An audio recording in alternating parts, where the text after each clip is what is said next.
한국에 가겠다고? 바보 같은 선택이라고 말할 수 있겠네. 그냥 러시아에 남아있어라. 그게 현명한 거니까? 지금은 한국인이지만 한때 러시아 사람이었던 소냐라고 합니다.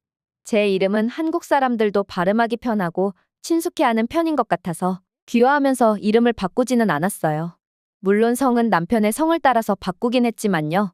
한국 이름을 가지고 싶어서 남편과 함께 고민을 해봤지만 어려운 발음도 아니고 그냥 두는 것도 나쁘지 않다고 결론이 났고, 저는 시골 마을에 살기 때문에 늘 마을의 어르신들을 많이 만나는데 동네 어르신들도 제 이름을 그냥 두는 게 낫겠다고 말씀해 주시기도 했고요.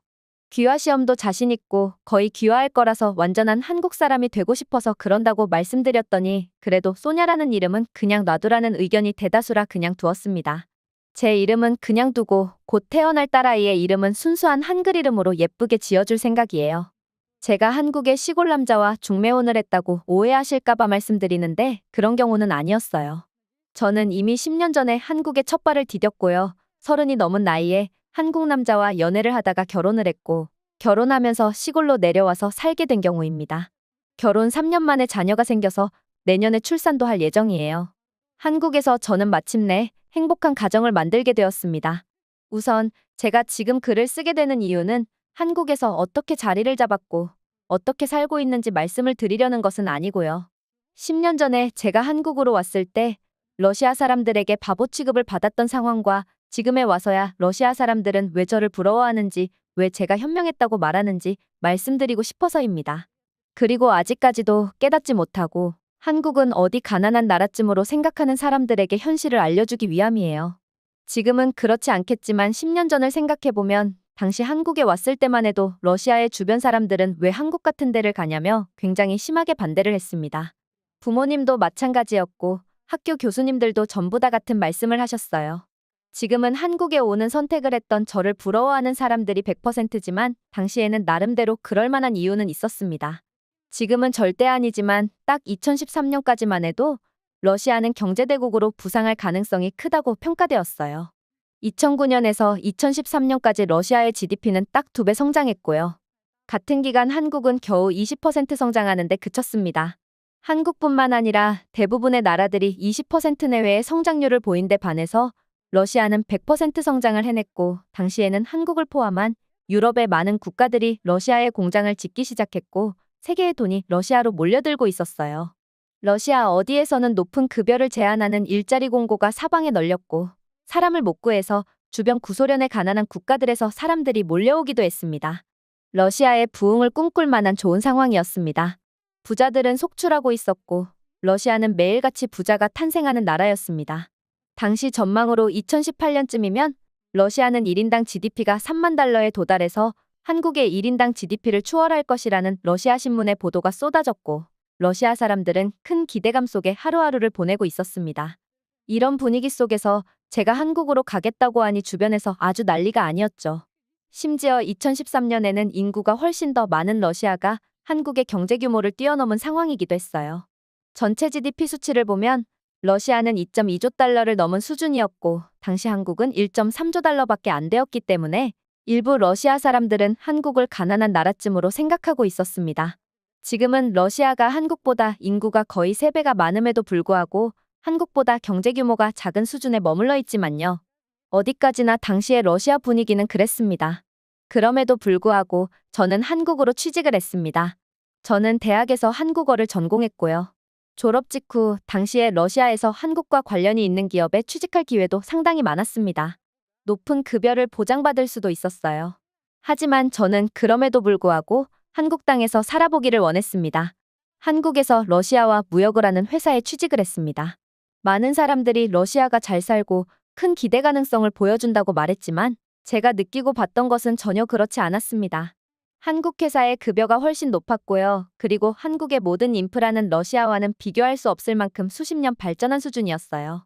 한국에 사는 게 당연히 만족스러웠고 더 발전된 나라, 더 선진국에 있다는 느낌을 받을 수밖에 없었습니다. 한국 사람들의 의식 수준도 상당히 높고요. 지금 생각해보면 이게 당연한 것이고 이게 현실인데 당시에 러시아 사람들은 마치 사이비 종교에 가입된 사람들 같았죠. 머지않아 러시아는 유럽의 강대국으로 다시 부상할 것이고 한국 정도는 2013년 당시 시점에서 이미 러시아가 아득히 추월해버렸다고 생각하기도 했으니까요. 대학을 졸업하고 러시아의 기업으로 바로 취직했던 친구들은 한국 생활을 하고 있는 저에게 힘들지 않냐며 러시아로 돌아오라는 메시지를 허구한 날 보내기도 했지만 저는 그런 그들을 보면서 너무나 답답하다는 생각마저 들었습니다. 왜냐하면 러시아는 단순히 공장들이 많이 생겨나서 일자리가 많아진 것뿐이고 러시아가 가진 기술력이나 가지고 있는 인재들은 거의 없다시피 하거든요.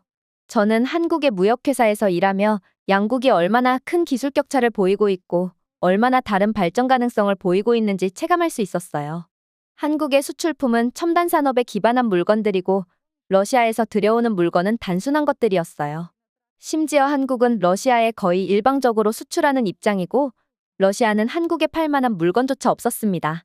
한국에서 일하면서 저는 언젠가 꼭 한국으로 귀화해서 한국인이 되겠다는 생각을 가지게 되었어요. 뭐 하나 빠짐없이 러시아와는 비교할 수 없을 만큼 쾌적하고 좋은 곳이니까요. 한국은 그야말로 문명의 모든 것들을 누리고 있잖아요. 일하면서 정말 웃겼던 일화들도 몇 번 있는데요. 러시아가 가장 잘 나가던 2013년, 2014년까지만 해도 러시아 사무실과 전화통화로 업무를 하고 있으면 러시아 사람들은 저한테 거기 생활 정리하고 여기 러시아로 돌아와서 일할 생각 없냐며 회유하는 사람도 있었어요.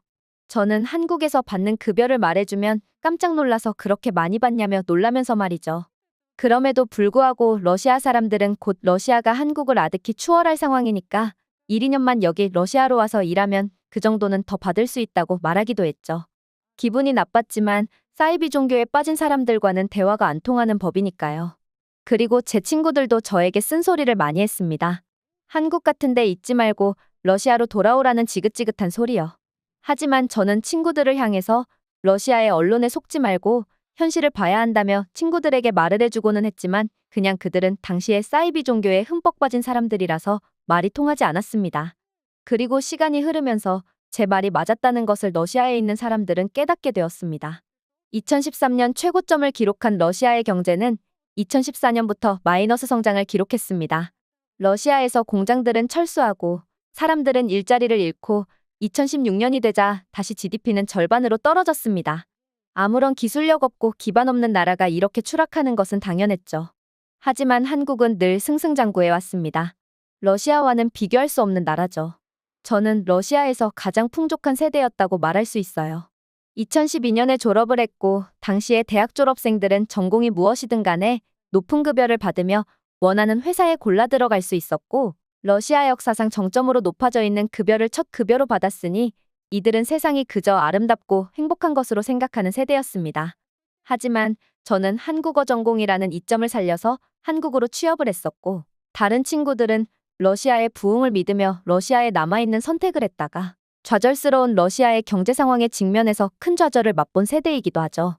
최대의 부흥과 최대의 좌절을 맛본 제 또래 세대는 뒤늦게 한국어를 전공하거나 한국어에 자신 있는 러시아 사람들 위주로 한국으로 진출을 하려고 시도했으나 이미 저처럼 빠르게 눈치채고 러시아에서 도망친 사람들이 다 자리를 차지하고 있기 때문에 러시아 사람들의 한국으로의 신규 채용은 거의 없습니다.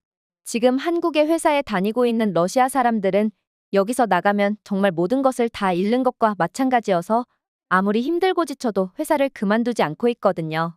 지금 한국의 상황을 보세요. 한국에서 최저시급으로 아르바이트만 해도 러시아 사람들의 월급보다 2.5배는 더 많아요. 저도 같은 회사에서 오래 근무해서 슬슬 매너리즘에 빠지고 심신이 지쳐오는 시기가 왔음에도 불구하고 러시아의 상황을 들을 때마다 한국에서 내 자리가 있다는 것에 감사하며 힘을 낼 수 있었거든요. 게다가 러시아는 정치적으로 너무 불안한 상황이 많아요. 주변 국가들과의 끊임없는 갈등이 있고 그것이 폭력적인 결과로 부딪히게 되기도 했고요.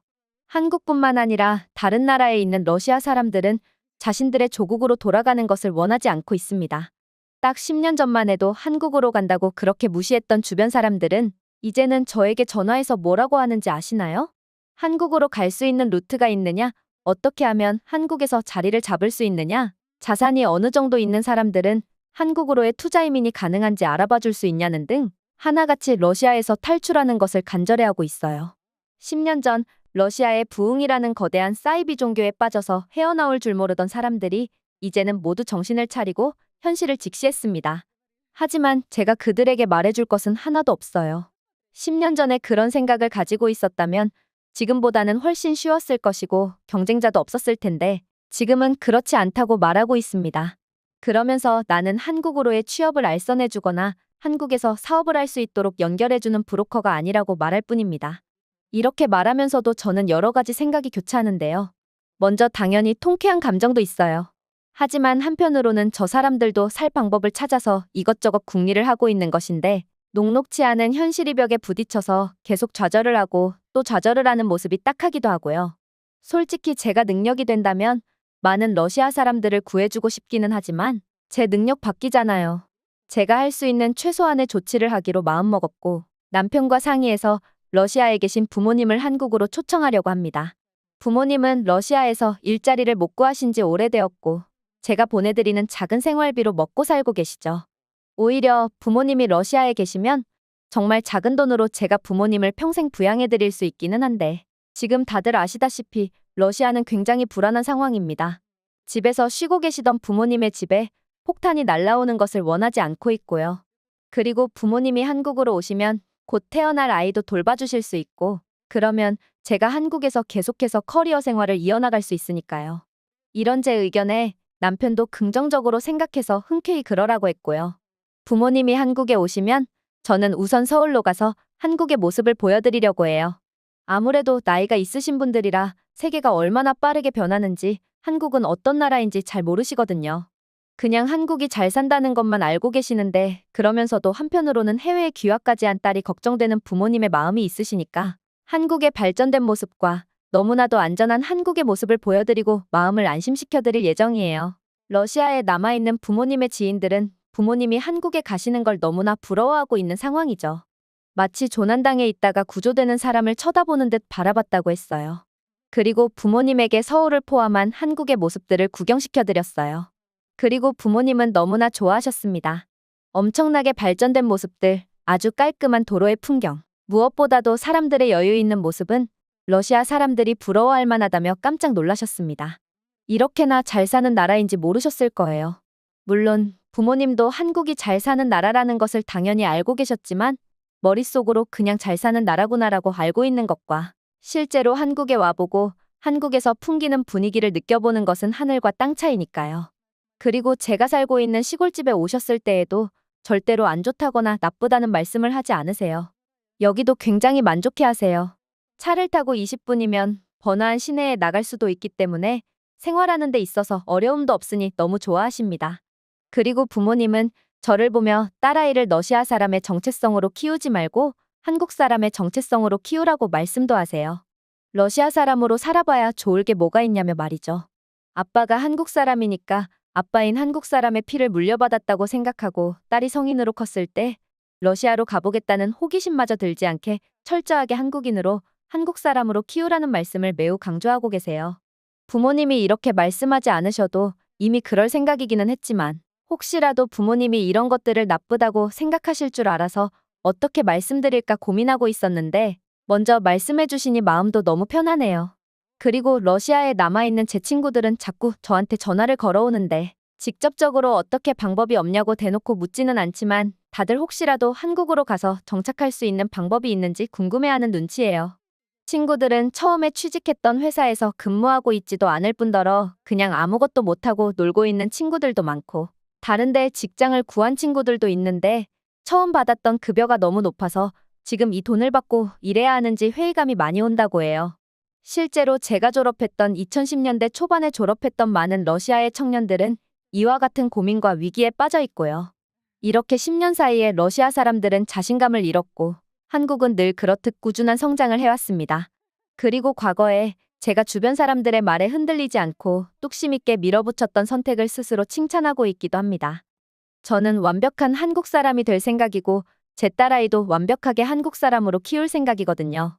과거 나를 한심하게 봤던 사람들에게 이 글을 바칩니다. 제가 들려드릴 이야기는 여기까지입니다. 다음에도 좋은 영상으로 다시 찾아뵙겠습니다. 이상 돌고래TV였습니다. 감사합니다.